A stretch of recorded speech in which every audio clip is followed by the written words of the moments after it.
Yo, halo, balik lagi bersama kami, Darker Rastis.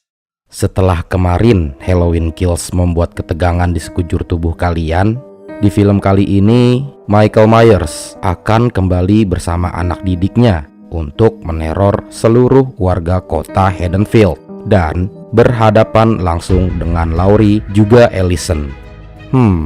Kira-kira bakal kayak apa pertarungan yang akan terjadi kepada mereka? Kalau gitu langsung aja masuk ke ceritanya. 2019, 1 tahun telah berlalu. Kota Haddonfield masih ramai dengan anak-anak yang merayakan malam Halloween mereka. Salah seorang remaja bernama Corey datang untuk mengasuh seorang bocah bernama Jeremy. Sebelum kedua orang tuanya meninggalkan mereka, ibu memperingatkan Corey jika Jeremy takut dengan gelap. Jeremy juga percaya dengan kehadiran Michael Myers membunuh orang-orang. Tidak seperti Corey, meski umurnya yang masih belia, Jeremy termasuk kaum yang gak takut buat nonton film-film bergenre gore. Nyatanya mereka berdua cuma berpura-pura saling bersikap baik di depan kedua orang tua Jeremy. Selagi Corey mengambil sebotol anggur, secara tiba-tiba Jeremy hilang dengan keadaan pintu rumah depan terbuka. Rupanya itu semua cuma akal-akalan Jeremy buat menakuti Corey. Bocah ini juga meneriaki nama Michael Myers sambil menakuti Corey dan menguncinya di gudang. Bersamaan dengan kepulangan kedua orang tua Jeremy dari perayaan Halloween mereka. What was that? Kota Haddonfield, sebuah kota kecil dengan warganya yang damai. Tapi suatu malam bertahun-tahun lalu, semua kedamaian itu hilang setelah sesosok kejahatan murni meneror dan membunuh warga kota. Meski Michael Myers sudah ditangkap dan dipenjarakan, Laurie melatih skill dan mentalnya untuk bersiap dengan keadaan yang terburuk. Dan benar saja, setelah 40 tahun terpenjara, Michael Myers berhasil kabur melepaskan diri. And killed my daughter. Makhluk itu menghancurkan mental semua orang dan membunuh keluarga Laurie juga lagi-lagi. Bersamaan dengan terjadinya tragedi kecelakaan Courtney, Michael Myers datang meneror kota di malam Halloween. 4 tahun berlalu, Laurie menempati sebuah rumah bersama cucunya Ellison. Hidup aman damai sentosa sambil mendokumentasikan pengalamannya tentang kekejian Michael Myers bersama-sama di sana. Hari ini bertepatan 4 hari sebelum perayaan Halloween. Corey yang telah bebas dari hukumannya, sekarang ia bekerja untuk ayahnya sendiri bernama Ronald di sebuah bengkel rongsokan. Sebagai satu-satunya pegawai teladan, Ronald memberikannya sebuah motor antik. Begitupun dengan Ellison. Ia pergi bekerja bersamaan dengan Corey yang mendapat gangguan dari remaja tengil di depan Alpha Midi. Ia dihina sebab telah membunuh seorang anak kecil dulu. Tapi Laurie datang membelanya dan membalas mereka. Laurie pun segera membawa Corey ke rumah sakit tempat Ellison bekerja menjadi suster di sana. Kehadiran Corey ketika diobati oleh Ellison membuat masing-masing dari mereka saling tertarik. Ellison juga meminta Corey untuk merayakan malam Halloween bersama mereka. Lindsay pun setuju akan keputusan Ellison mengakrabkan diri dengan seorang pria. Keesokan hari, Ellison pergi ke bengkel untuk menemui Corey di sana, bersamaan dengan Laurie yang bertemu dengan Hawkins di Alpha Midi. Setelah berbincang mesra sedikit, Laurie bertemu dengan salah satu korban Michael Myers yang kemarin berhasil selamat. Ia menyalahkan keadaan anaknya saat ini kepada Laurie sebagai orang yang diincar oleh Michael Myers. Malam Halloween tiba. Ellison mengajak Corey datang ke sebuah bar milik Lindsay. Mereka berdua mulai berpesta menghabiskan malam bersama-sama di sana.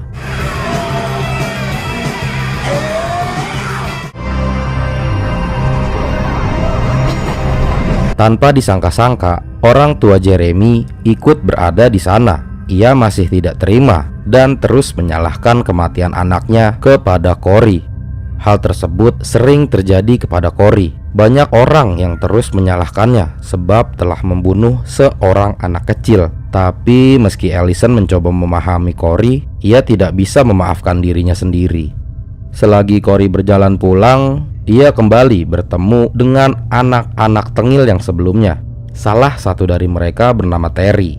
Mereka terus mempermainkan dan menghina Corey akibat perbuatan yang tidak sengaja ia lakukan dulu. Kemudian Terry melemparnya ke bawah. Lanjut, Corey tidak terluka sama sekali. Ia masih hidup dan diselamatkan oleh sesosok tampan pemberani. Di sanalah Michael Myers tinggal selama ini. Entah apa yang dipikirkan makhluk tersebut, Michael Myers membiarkan Corey keluar, lalu bertemu dengan seorang ODGJ, kemudian membunuhnya tanpa sengaja. Dan Corey pun segera pulang dengan keadaan yang sangat kacau. Keesokan hari, Corey segera pergi ke rumah Laurie untuk menemui Allison. Ia berdiri di halaman rumah dan mengagetkan Laurie, layaknya Michael Myers. Corey sama sekali tidak membahas Michael Myers yang ia temui semalam kepada mereka berdua. Corey justru membawa Allison ke rumah anak yang tidak sengaja ia bunuh waktu itu. Untuk mencairkan suasana, Allison mengajak Corey mampir di salah satu resto terdekat. Corey mulai mengungkapkan perasaannya kepada Allison. Tetapi seorang polisi bernama Doc menghancurkan suasana mereka.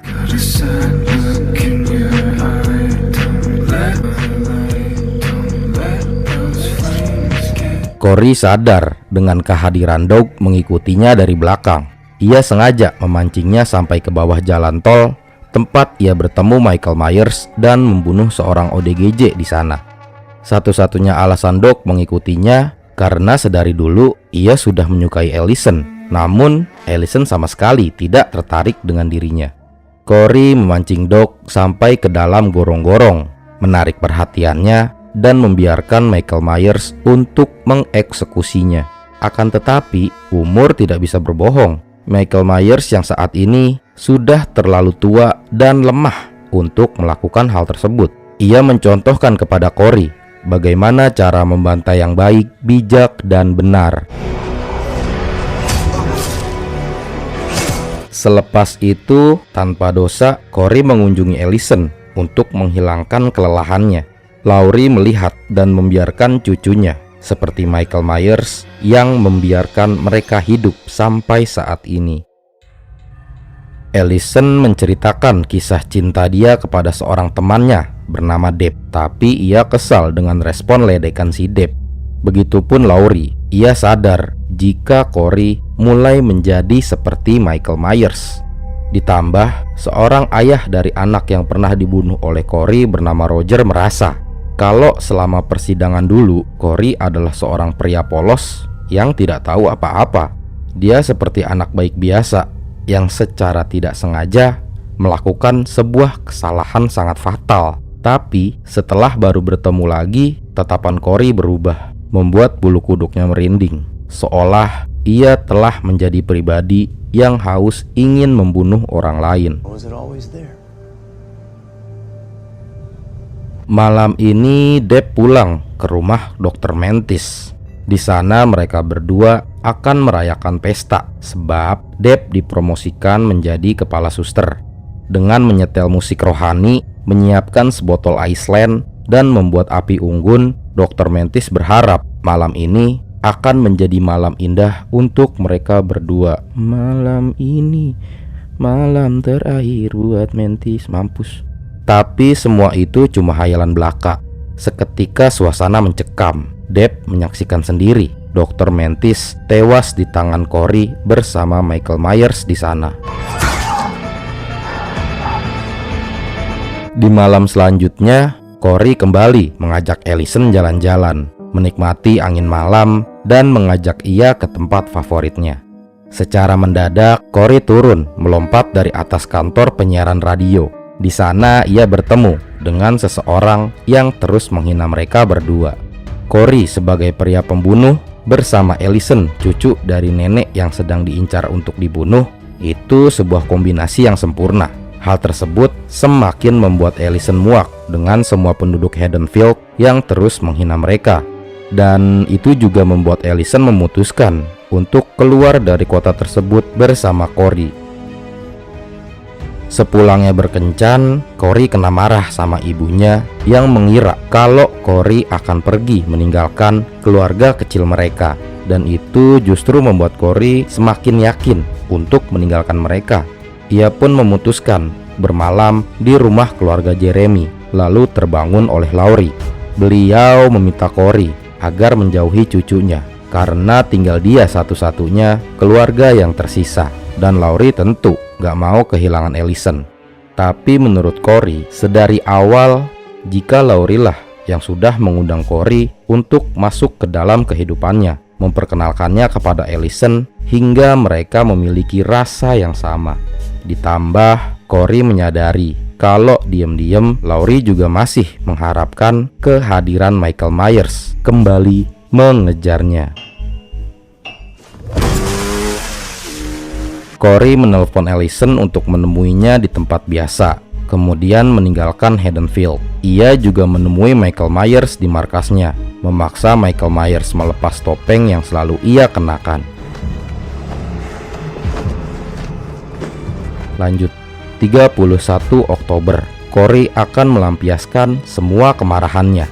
Pertama, ia memancing Terry dan kawan-kawan dari Alpha Midi terdekat agar mengikutinya sampai ke bengkel tempat ia bekerja untuk ayahnya. Saat mereka akan menghancurkan motor milik Corey, Billy menjadi orang pertama yang dihancurkan di sana. Selanjutnya Stacy dan Margot. Mereka dikejar sebuah mobil yang kemudian menabrak mereka. Dengan perasaan panik, Terry segera meminta pertolongan dari ayah Corey yang masih menjaga di sana. Namun hal tersebut justru membuat ayahnya malah terbunuh. Dan Terry berhadapan langsung dengan Corey yang mengenakan topeng Halloween. Gak mau tanggung-tanggung, Corey juga membunuh ibunya. Kemudian Corey mendatangi orang terakhir yang menghinanya dan Allison kemarin malam, lalu menghabisi semua orang yang ada di dalam tempat siaran tersebut.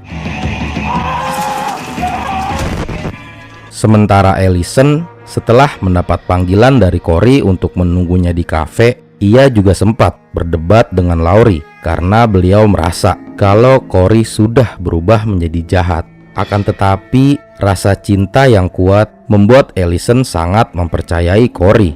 Terlebih, tidak ada yang pernah mengakui kehadiran dirinya di kota Haddonfield. Setelah lama menunggu, hingga saat ini Corey tidak kunjung datang. Allison pun berinisiatif mengunjungi rumahnya dan juga mengirim pesan teks kepada Corey, bersamaan dengan Laurie yang merasa bersalah sebab melarang-larang Allison tadi, membuat ia berniat untuk mengakhiri hidupnya sendiri. Bam! Itu semua cuma sebuah alih-alih agar Corey mau menunjukkan diri ke hadapan Laurie. Ya, Corey emang bermaksud buat ngebunuh Laurie karena dia pengen ngebawa Allison buat pergi bersamanya meninggalkan Haddonfield. Kalau Corey nggak bisa memiliki Allison, maka Laurie juga nggak boleh. Pas banget Allison kembali pulang dan ia menyalahkan kejadian tersebut kepada Laurie bersamaan dengan kembalinya Michael Myers mendatangi rumah mereka dan mengambil kembali topeng miliknya.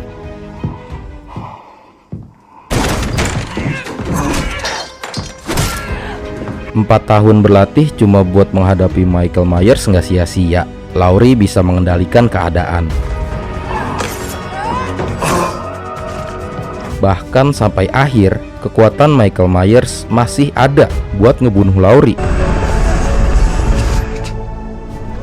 Polisi juga segera berdatangan setelah mendapatkan laporan dari Laurie yang ingin melakukan bunuh diri sebelumnya. Setelah 44 tahun, akhirnya Michael Myers berhasil dilumpuhkan. Kini jasad Michael Myers akan diikat berkeliling di sekitaran kota Haddonfield untuk mengumpulkan para warga kota di satu tempat dan menyaksikan secara langsung acara pemusnahan makhluk Michael Myers. Yup, inilah satu-satunya obat yang bisa menyembuhkan luka semua warga kota. Setelah bertahun-tahun dikucilkan masyarakat, Laurie dan Allison berhasil membuktikan bahwa mereka bisa membawakan Michael Myers untuk dieksekusi bersama. Tidak ada pemakaman, penghormatan, ataupun tanda untuk Michael Myers. Allison juga mengetahui jika Corey sempat menjadi sosok yang ingin menggantikan posisi Michael Myers sebagai seorang pembunuh. Awal yang baru terbentang di depan mereka. Cahaya bersinar menerangi keluarga korban yang menaruh dendam kepada kejahatan. Tapi, tahukah kalian jika kejahatan tidak akan pernah berhenti di sekitar kita? Mereka tetap ada dengan bentuknya yang berbeda-beda. Halloween ends, the end. Tetap berhati-hati, jaga badan, dan jaga terus kesehatan kalian. Sehat itu memang terasa mahal, tapi kalau sakit, ya akan menjadi lebih mahal. Terima kasih masih mau berseram ria bersama Darker Rastis. Terakhir, kami kembali berharap semoga hari-hari yang kalian jalani jadi menyeramkan.